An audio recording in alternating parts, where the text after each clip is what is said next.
ಶಾಸ್ತ್ರಿ ಅವರೇ ನನ್ಗಿನ್ನ ಸೆಲೆಕ್ಟ್ ಮಾಡ್ತೀರಾ ನೀವು ಅಂತ ನಿಮ್ ಜೊತೆ ನುಲಿಬೇಕಿತ್ತ ಅಲ್ಲಿ. ಅಗ್ನಿ ಪರೀಕ್ಷೆಯಲ್ಲಿ ಆಟ ಆಡೋಕು ಹೋರಾಟ ಮಾಡಬೇಕಾ? ಹೌದು, ಬಿಗ್ ಬಾಸ್ ಕನ್ನಡ ಸೀಸನ್ 13ರ ಅಗ್ನಿ ಪರೀಕ್ಷೆಯ ವೇದಿಕೆ ಮೇಲೆ ನಂಬರ್ 1 ಸ್ಥಾನಕ್ಕೆ ಏರುವ ಹಠ ಎಲ್ಲರಲ್ಲೂ ಜೋರಾಗಿದೆ. ಮೊದಲಿಗೆ ನಿಮ್ಮ ಪ್ರಕಾರ ಈ ಅಗ್ನಿ ಪರೀಕ್ಷೆಯಲ್ಲಿ ಆಟವಾಡಿದ ನಂತರ ಯಾವ ಸ್ಥಾನಕ್ಕೆ ನಿಂತ್ಕೊಳ್ತೀರಾ ಅಂತ ಕೇಳಿದ್ದಾರೆ. ಅದು ಪ್ರತಿ ಟೀಮ್ಗೆ ಈ ಒಂದು ಚಟುವಟಿಕೆಯನ್ನು ನೀಡಿದ್ದಾರೆ. ಚಂದನ್ ಟೀಮ್ ಈ ಒಂದು ಪ್ರಕ್ರಿಯೆಯನ್ನು ಮಾಡುತ್ತಿದ್ದಾರೆ. ನಿಮ್ಮ ಪ್ರಕಾರ ನೀವು ಯಾವ ರ್ಯಾಂಕ್ ಅಲ್ಲಿ ನಿಂತ್ಕೋಬಹುದು? ಇಲ್ಲಿ ಅನನ್ಯ ಹಾಗೂ ಕುಮಾರಿ 2ನೇ ಸ್ಥಾನಕ್ಕಾಗಿ ಪೈಪೋಟಿ ಕೊಡುತ್ತಿದ್ದಾರೆ. ಕುಮಾರಿ ಹೇಳ್ತಾರೆ, ನಾನು ಫಿಸಿಕಲ್ ಆಗಿ ಸ್ವಲ್ಪ ವೀಕ್ ಇರಬಹುದು, ಆದರೆ ಮಾತಲ್ಲಿ ಮಾತ್ರ ಚಾಲಾಕಿ ಇದ್ದೀನಿ ಅಂತ ಹೇಳ್ತಾರೆ. ಫಿಸಿಕಲಿ ವೀಕ್ ಇದೀನಿ, ಬಟ್ ನನ್ನ ಮಾತಲ್ಲಿ ಎಲ್ಲರಿಗೂ ಕುಸ್ತಿ ಕೊಡೋ ತಾಕತ್ ನನಗಿದೆ.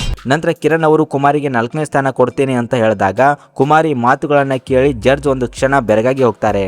ಕುಮಾರಿಗೆ ನಾನು 4ನೇ ಸ್ಥಾನವನ್ನ ಕೊಡ್ಲಿಕ್ಕೆ ಬಯಸ್ತೇನೆ. ಶಾಸ್ತ್ರಿ ಅವರೇ ನನ್ಗಿನ್ನ ಸೆಲೆಕ್ಟ್ ಮಾಡ್ತೀರಾ ನೀವು ಅಂತ ನಿಮ್ ಜೊತೆ ನುಲಿಬೇಕಿತ್ತ ಅಲ್ಲಿ. ನಂತರ ಚರಣ್ ನನಗೆ ಮೊದಲ ಸ್ಥಾನ ಬೇಕು ಅಂದಾಗ, ನಿನಗೆ 4 ಥರ ಬಟ್ಟೆ ಹಾಕೋಕ್ಕೂ ಬರಲ್ಲ, ನಿನಗೆ ಮೊದಲ ಸ್ಥಾನ ಬೇಕಾ ಅಂತ ಇಲ್ಲಿ ಕಿರಣ್ ಹಾಗೂ ಚರಣ್ ಇಬ್ರು ಸಹ ಜೋರಾಗಿ ಕಿರ್ಚೋಕೆ ಶುರು ಮಾಡ್ತಾರೆ.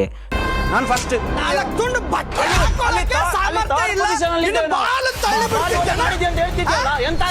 ನಂತರ ಈಶಾ ಹಾಗೂ ಚರಣ್ ಮಧ್ಯೆ ಒಂದು ಟಾಸ್ಕ್ ಅನ್ನು ನೀಡಿದ್ದಾರೆ. ಆಟದ ಭರದಲ್ಲಿ ಇಲ್ಲಿ ಚರಣ್ ಪೌಲ್ ಮಾಡ್ತಾ ಇದ್ದಾರೆ. ಈ ಕಡೆ ಸಂಗೀತ ವಿನಯ್ ಕೂಡ ಕೋಪ ಮಾಡಿಕೊಂಡಿದ್ದಾರೆ. ಸುಮ್ಮನೆ ಮಾತಾಡಿದ್ರೆ ಎಂತ ಸಾಗುದಿಲ್ಲ. ಬಿಗ್ ಬಾಸ್ ಅಗ್ನಿ ಪರೀಕ್ಷೆ ಇಂದು ರಾತ್ರಿ 9 ಗಂಟೆಗೆ ಟಿವಿಗೂ ಮೊದಲೇ ನೋಡಿ ಜಿಯೋ ಹಾಟ್‌ಸ್ಟಾರ್ ನಲ್ಲಿ. ಇದ್ರ ಬಗ್ಗೆ ನಿಮ್ಮ ಅನಿಸಿಕೆ ಅಭಿಪ್ರಾಯವನ್ನು ತಪ್ಪದೆ ಕಮೆಂಟ್ ಮಾಡಿ. ಈ ವಿಡಿಯೋ ಇಷ್ಟವಾದರೆ ಮಾತ್ರ ಲೈಕ್ ಮಾಡಿ. ಇನ್ನಷ್ಟು ಇದೇ ರೀತಿ ಬಿಗ್ ಬಾಸ್ ಅಪ್ಡೇಟ್ಗಳಿಗಾಗಿ ನಮ್ಮ ಚಾನಲನ್ನು ಸಬ್ಸ್ಕ್ರೈಬ್ ಮಾಡಿ ಮತ್ತು ಪಕ್ಕದಲ್ಲಿ ಕಾಣುವಂಥ ಬೆಲ್ ಐಕನ್ನ ತಪ್ಪದೆ ಕ್ಲಿಕ್ ಮಾಡಿ.